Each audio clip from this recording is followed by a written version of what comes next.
Well, you're running into also is not being able to bind.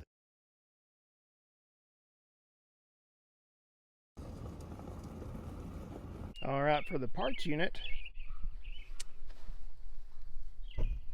it's always nice to have the spark plug exposed to the weather and elements. Got some kind of contraption going on here, like a snorkel for the muffler.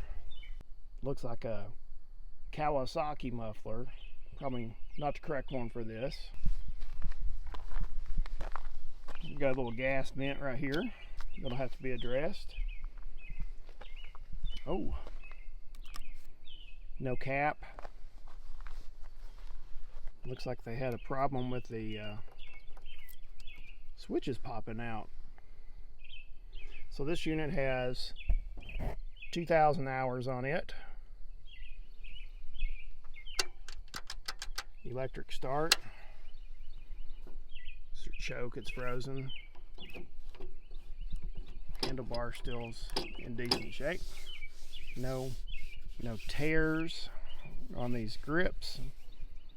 I'd say those are probably impossible to find. And this one still has the seat cushion on it. So this is nice because I can use it for a template. But honestly, what I think I'm going to do is I'm going to take a newer Skag V-Rod pad or isolator and use it instead. Okay, going down a little lower. One pump has been removed. So either that pump was, I've got the pump, it's either dead or it's needs a rebuild. Other pump is intact. A lot of grease. This plate looks to be in good shape. The tires are sitting straight on this unit, so that's a big plus.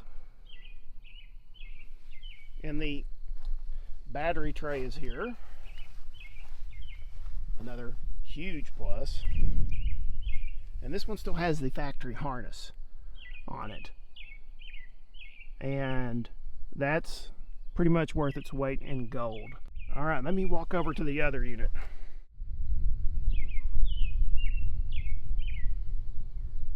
It's still got the engine intact. Grease. It's got custom headers on it down here. You can see straight piped here. And then we got our 8 horsepower Briggs & Stratton muffler over there. Something's not right here. Now, the person I bought this from said this engine was running. It was just extremely loud. The threads going up in there didn't totally screw up those heads, and I'll just be able to put a muffler on this. So, I've got both decks. The other deck was loose already. This deck, I would consider this to be in excellent shape. There's no pitting on it yet. It does, well, there's a little pitting right there. Zoom in a little bit. A little damage on that pulley, but everything is still free on this deck. So if I can get this engine running, this one's good to go. But this custom wiring harness here, it's gonna go. Don't really trust it at all. It's gonna get yanked off the very first thing. I'll check out the hour meter and everything. This is probably off of a Murray or something. But we're gonna clean all this up, get some new switches for it. Going down to the deck, both decks did have a little damage here. And this one's got a little flip out that's gonna be addressed. Probably what I'm gonna do is weld a 1/4 inch piece of steel across the front to give this one a little bit of a bumper. Going to the back, it's got a custom isolator pad. It's got your Kohler, probably a 20 horsepower engine on it, and just a massive amount of oil. So I like the turquoise or teal green action. I mean, look how much oil buildup is in here. I'm getting ready to pressure wash these while I got a little bit of daylight left. And we're gonna see exactly what we're working with. And this is some kind of makeshift hitch. Don't exactly know what that is, But we're going to pressure wash all this and see what we're dealing with. See where these oil leaks are coming from. Here's a better view, if you guys want to see it like that. So this one does, see this tire's straight, but if you look at this tire, we got a little lean going on, which is not good. Probably the bearings are going out in that wheel motor, or it could be the hub. We'll have to investigate on that. It's got the factory hub. Could just be the hub's loose too. If you notice on this castle nut, there is no pin going through it. So something's going on with that. We'll investigate that. I guess they wanted it to cut a little higher, so they just raised it up 2 inches. Brake is, oh yeah, the brake. Let's see right here. You can see that brake. It's broken the weld, so that'll need to be replaced. That's why they have it zip tied up right there. Okay, I'm gonna hook up the pressure washer and I'm gonna get going on pressure washing these units.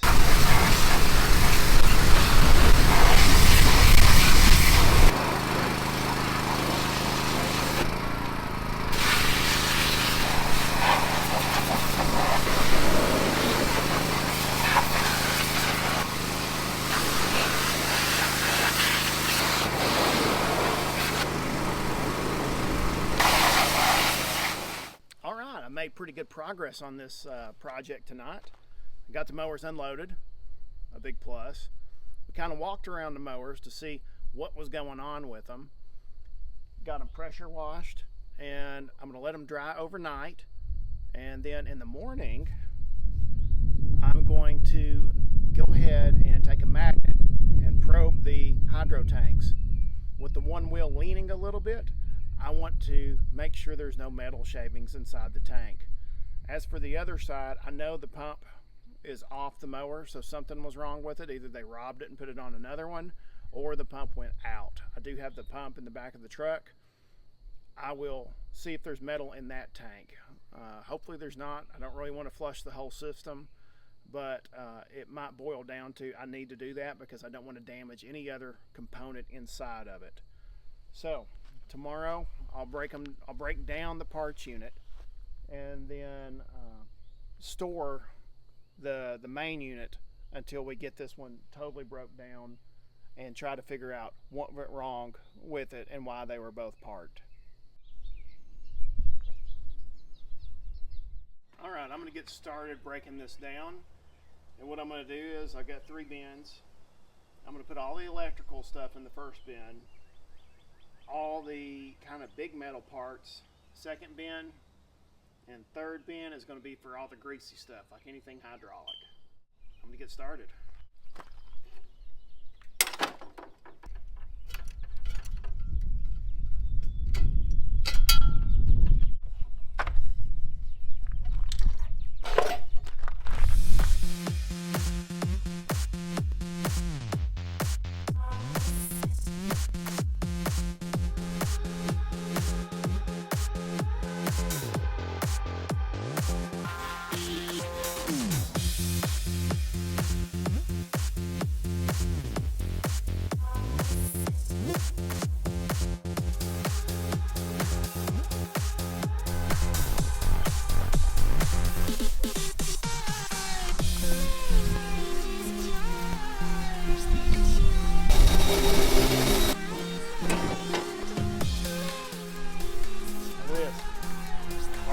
Jetpack. I'm not going to try, but this is probably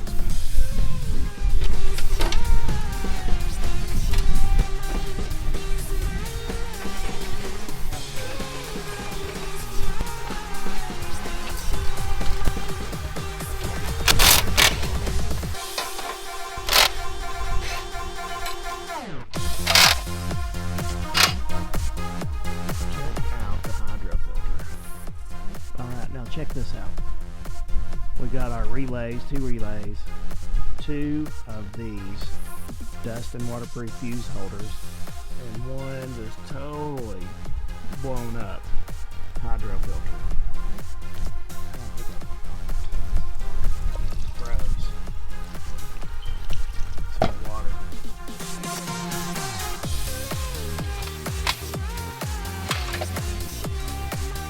What came out of it?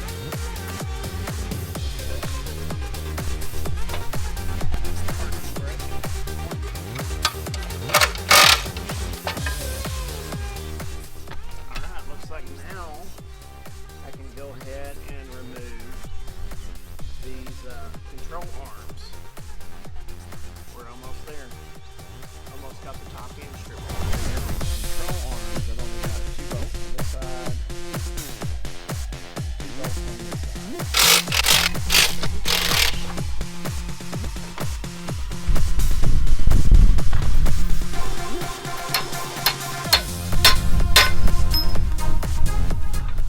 Not what I wanted.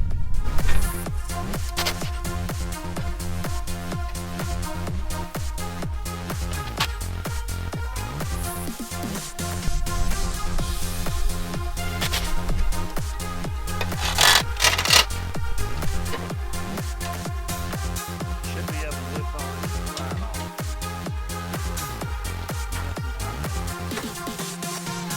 I'll disconnect the hydro lines, and then I'm going to go ahead and pull off these top parts. Oh, she's dry. 7/8. I'm just going to crack these hydros loose.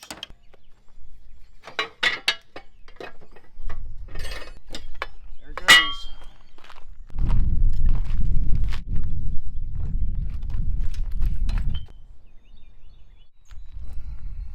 Day 3 of this little endeavor. I'm going to pull the pressure washer back out and clean off the rest of the grime and dirt and grass on the bottom of this mower.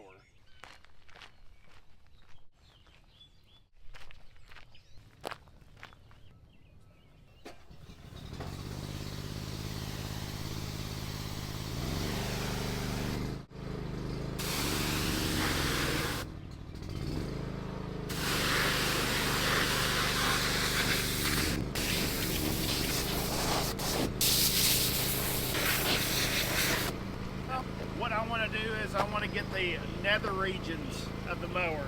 So we're going to flip it up and I'm going to go ahead and pressure wash underneath the mower.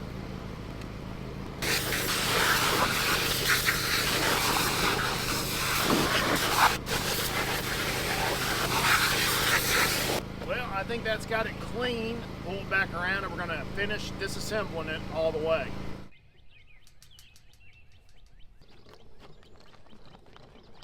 Now that I got the Great Dane all cleaned up, I'm going to start taking it down. I'm going to take the platform off of it, tires, wheel motors, hubs, everything left on this will be coming off.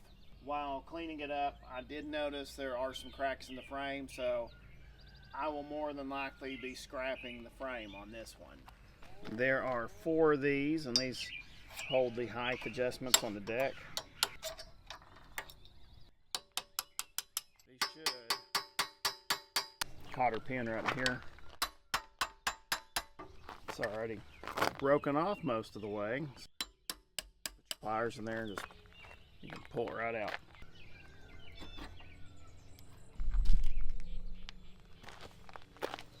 All this stuff into my tote of parts. Thick stuff if it ever breaks. Alrighty, now that I have that loose, this should slide right out. With that other one out of the way, I can now move this all the way up and it'll come right out too. So this one's broken. Broken weld. Wow. Okay. So that one's seized up. On the other side, you can see where the weld failed right there. Now I'm just going to start unbolting all this stuff.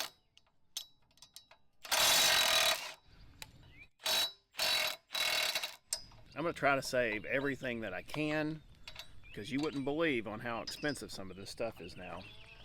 Each one of those nuts dropping is probably 50 cents. Every one of these is still in really good shape. no rust. I mean, they've only been used once when they put them on at the factory. I don't know if I'm gonna do it or not, but on these yokes, you can get the roller bearing weld-on parts, and to replace these bushings with roller bearings would be really cool.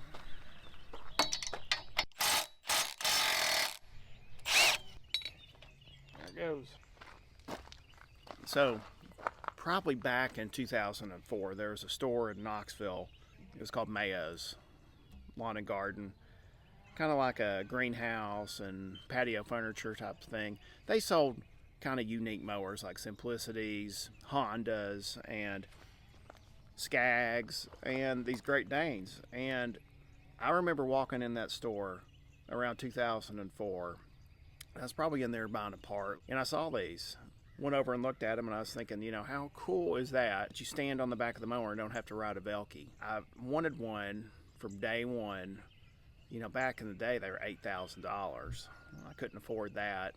I was running an old X-Mark that smoked, but I wanted one. And 20 years have passed, and now I've got 3 of them. And I'm breaking this one down for parts, but I think it's going to be really cool to have this restored in like new condition when I'm done with it, to experience it, what I didn't get to experience when I was younger. I'm really interested because I'm looking at the new John Deere standards to compare this to one of those when I do get one of those John Deeres. Just a little side story, little side rant on why I've decided to restore one of these. Let's get back to it. These look like maybe 3/4 of an inch bolts. Like I have one broken off. Other than that, everything looks good.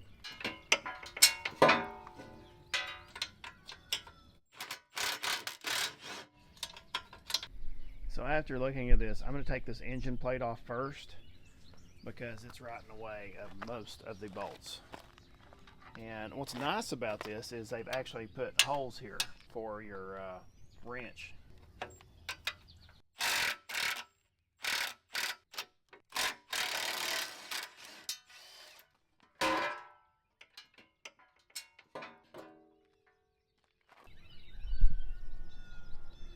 Almost got it all the way down. Next thing I'm taking off is that steel grate right there. 3/4 inch is what it's going to be.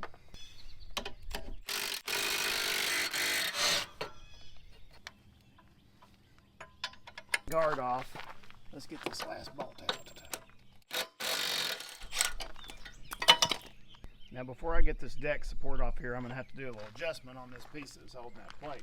So it's a little bent here. I'm not going to be able to get a socket on that. So I'm going to have to use my 8-pound alignment tool, and we're just going to give this a pop. Good as new.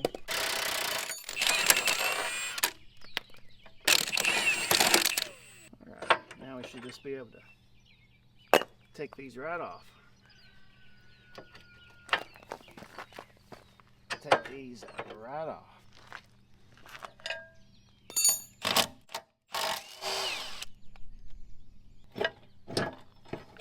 Whoa, that's heavy.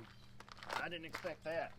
I know they got those steel weights on them. That's easily 35 pounds.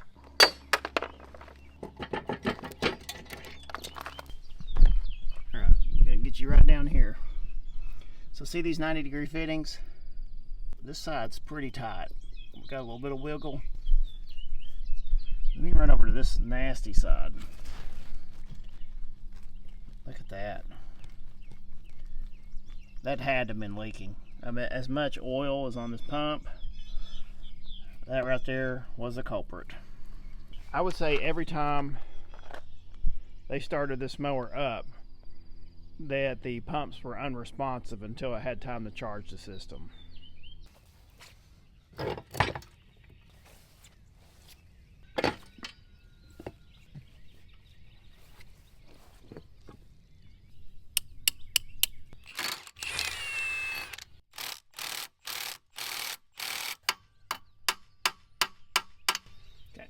I'm going to leave a little tension on that.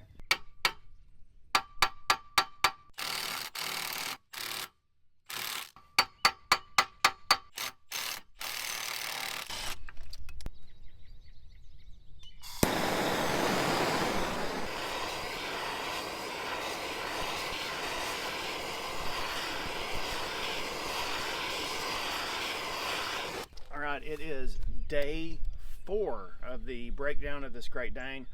Today what I'm going to do is I'm going to put an air hammer on it after I get tension with the gear puller on that hub. Hopefully I'm going to be able to get it loose, and that will finish up our project of breaking this thing down, and then we can move onward to getting the Great Dane started.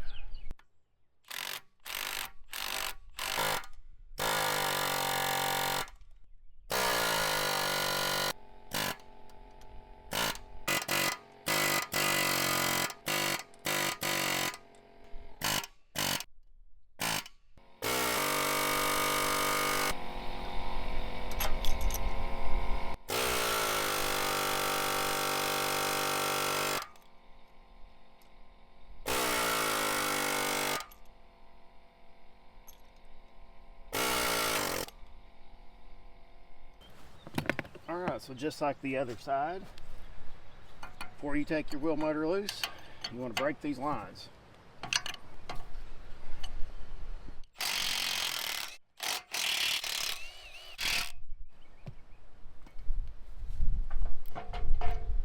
it goes. That's one. Now what I'm going to do is just going to go ahead and we're going to drain all the liquid out of this pump. I'm sorry for the wind noise.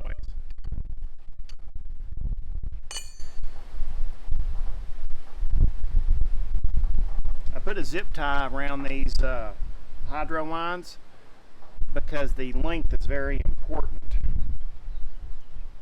and I will probably have these remade since they're damaged on this pump side.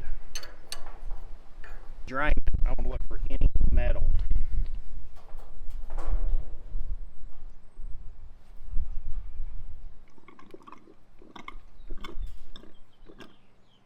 Looks like most of the fluid's out of it. I'll put some fresh fluid in it and we'll just circulate it.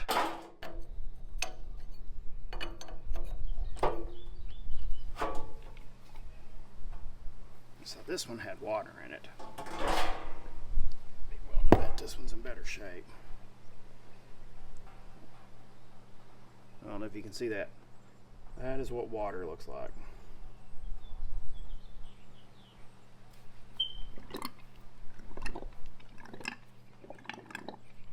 We will circulate them, but I don't see any metallic in this.